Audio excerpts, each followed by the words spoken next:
স্বপ্ন ইকোনমিক্স পড়তে চাই, 12টাও করে পড়লাম, তাহলে কি কনসিডার করব, কোন কলেজটা কনসিডার করব? King of economics education K? Students যখন ড্রিম করে ইকোনমিক্স অনার্স কলকাতাতে, একটা নেম ডমিনেট করে সবসময়, প্রেসিডেন্সি ইউনিভার্সিটি। কেন? কারণ কি প্রেসিডেন্সি শুধু একটা কলেজ নয়, এটা একটা ইনস্টিটিউশন। যেমনি আছে ক্যালকাটা ইউনিভার্সিটিও আছে, স্কটিশ চার্চ কলেজও আছে, কিন্তু আমি বলবো যেই কলেজটাই নাও কেন, তুমি যেটা সব কিছু দেখে নাও যে তুমি এরপর ভবিষ্যতে কি করতে চাও। যদি তুমি চাও ইন্টারন্যাশনাল অলিম্পিয়াড দিতে বা আইইএস দিতে, তো তোমার স্বপ্ন কি, সেইভাবে তুমি করতে পারবে কিনা, সেইভাবে তুমি এগোতে পারো। ইকোনমিক্স ডিপার্টমেন্ট ফেমাস তার rigorous curriculum, high qualified faculty আর ইন্টেলেকচুয়াল চ্যালেঞ্জিং এনভায়রনমেন্টের জন্য।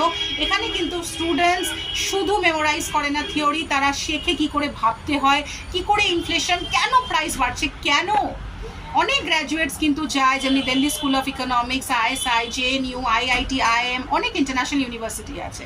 তাই তোমার যদি গোল হয় একাডেমিয়া, তাহলে তোমাকে টপ র্যাঙ্ক ফার্স্টে দেখে নিতে হবে, নিয়ে তোমার নিজের নাম করতে হবে। যেখানেই যাও প্রত্যেকটা সাবজেক্ট ভালো করে পড়ো।